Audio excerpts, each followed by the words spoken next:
बिस्मिल्लाहिर्रहमानिर्रहीम। अस्सलाम वालेकुम। कैसे हैं आप सब? उम्मीद है सब ठीक ठाक होंगे। हादियास किचन में वेलकम है। आज हम बनाने जा रहे हैं करी पकोड़ा, जिसके लिए हमें चाहिए आधा किलो दही, 3 बड़े चम्मच बेसन के,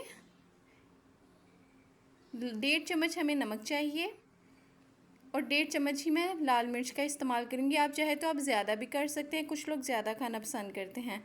यहाँ हमने एक कढ़ाई ले ली है, इसके बीच में हम दही डालेंगे, फिर इसमें नमक, फिर बेसन और फिर लाल मिर्च का पाउडर। जिस तरह मैंने आपको कहा है कि आप अपनी टेस्ट के अकॉर्डिंगली डाल सकते हैं इसके अंदर, ज़्यादा कम, क्योंकि कुछ लोग ज़्यादा खाना पसंद करते हैं, कुछ लोग कम। यहाँ पे एक विस्कर की मदद से हम लोग इसको मिक्स कर लेंगे।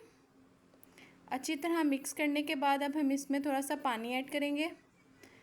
मैं यहाँ पे हल्दी डालना भूल गई थी, सॉरी, तो आप इसमें हल्दी भी डाल लीजिएगा। मैंने यहाँ पे आधी सी चमची हल्दी की डाली है और इसको भी अच्छी तरह मिक्स कर लेंगे। उम्मीद है आप सब ने मुझे अभी तक सब्सक्राइब कर लिया होगा। आप लोगों की सपोर्ट की ज़रूरत है। अभी मैं न्यू हूँ इस फील्ड में, तो मुझे पता है कि आप लोग मुझे ज़रूर अपना प्यार दिखाएंगे, ज़रूर सपोर्ट करेंगे। यहाँ पे हमने इसमें कम से कम 1.5 गिलास पानी डाल दिया है। यहाँ पे आधा गिलास मैं और डालूँगी और अच्छी तरह इसको मिक्स करके हम इसको चूल्हे पे रख देंगे। यहाँ पे मैंने चूल्हा ऑन करके इसको पकने के लिए रख दिया है। हल्का सा इसमें चम्मच हिलाते रहेंगे, क्योंकि बेसन नीचे मत बैठे जब तक इसको एक बॉयल नहीं आ जाता। और आप सब सुनाएं, आप किस तरह बनाना पसंद करते हैं? यहाँ पे देखें, इसको हल्का सा बॉयल आना शुरू हो गया था, तो इसका कलर भी चेंज होना शुरू हो गया है, पर फिर भी मैं इसको नॉन स्टॉप हिलाई जा रही थी ताकि नीचे बेसन नीचे मत बैठे। इसी तरह हम चम्मच को हिलाते रहेंगे थोड़ी थोड़ी देर बाद। और ये हमारी कड़ी यहाँ पे उसको अच्छी तरह बॉयल आना शुरू हो गया है और पकनी यहाँ पे शुरू हो गई है।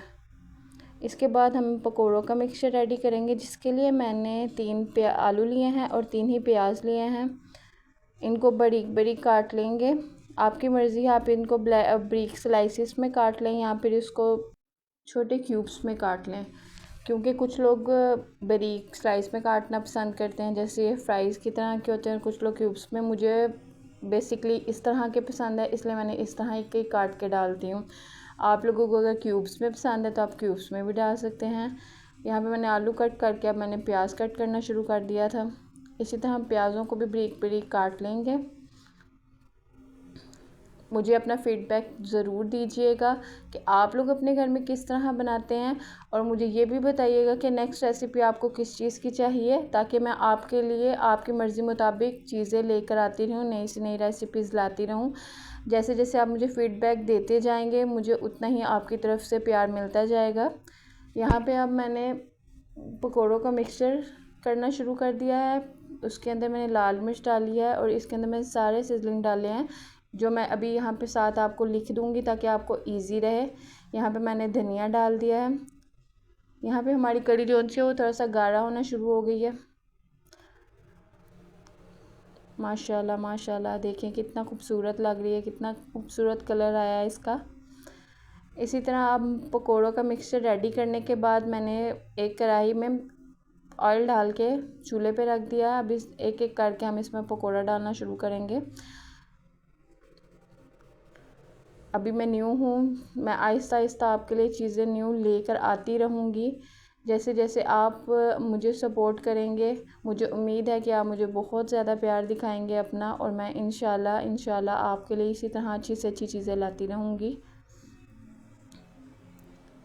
अभी मुझे बोलने में भी थोड़ी सी दिक्कत हो रही है, क्योंकि मैं अभी न्यू हूँ, तो मुझे अभी समझ नहीं आती कि किस टाइम पे क्या बोलना है, कैसे बोलना है, कितना फ़ास्ट बोलना है। पर आप समझ सकेंगे कि न्यू बंदा एक इस तरह का ऐसे ही करेगा, आहिस्ता आहिस्ता उसमें इम्प्रूवमेंट आएगी और मैं भी इंशाल्लाह आहिस्ता आहिस्ता ठीक हो जाऊँगी। यहाँ पे मेरे पकोड़े जो से हैं वो ब्राउन हो गए थे, तो मैंने उनको निकालना शुरू कर दिया था। ये देखें कितने खूबसूरत लग रहे हैं। मुझे इस तरह के फ्राइज़ वाले पकोड़े इतने पसंद हैं, कुरकुरे से बने हुए हों, कम बेसन वाले हों। ज़्यादा बेसन डालो तो अक्सर बेसन कच्चा रह जाता है और पकोड़े ऊपर से क्रिस्पी होते हैं पर अंदर से कच्चा होता है। इस तरह अंदर से भी पकोड़े क्रिस्पी होते हैं। इसी तरह मैंने बाकी मिक्सचर भी पकोड़ों का डालना शुरू कर दिया और यहाँ पे मेरे पकोड़े रेडी हो गए थे। अब पकोड़ों को कड़ी के मिक्सचर के अंदर डालेंगे सारा। माशाल्लाह माशाल्लाह अल्हम्दुलिल्लाह, कितना खूबसूरत लग रहा है, इतने प्यारे कलर आए हैं उसमें। यहाँ पे मैंने एक पैन के अंदर घी डाला है। घी डालने के बाद मैंने इसके अंदर ज़ीरा, मोटी एक इलायची थी, एक दालचीनी थी, एक कड़ी पत्ता था और इसके बाद मैं थोड़ा सा इसके अंदर सुर्ख मिर्च भी डालूँगी क्योंकि उससे जो सा कलर होता है वो इतना खूबसूरत सा रेड रेड सा होता है। तड़के का कलर इतना खूबसूरत आता है। यहाँ पे सिर्फ इसको 1 या 1.5 मिनट के लिए इसको पकाऊंगी ताकि जो रेड मिर्च की कचैन है वो ख़त्म हो जाए, जो कच्चापन होता है वो ख़त्म हो जाए। अब यहाँ पे मैंने इसको तड़का लगा दिया।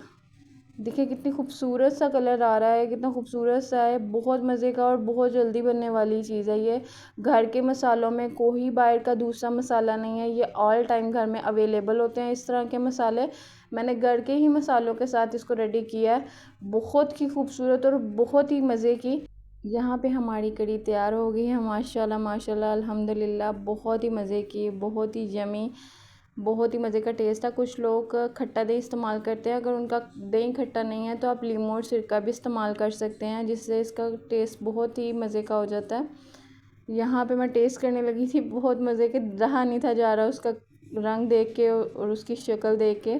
तो बहुत ही यहाँ पे मज़े का टेस्ट है इसका। आप भी ज़रूर बनाइएगा और हमें अपना फ़ीडबैक ज़रूर दीजिएगा। अल्लाह हाफ़िज़।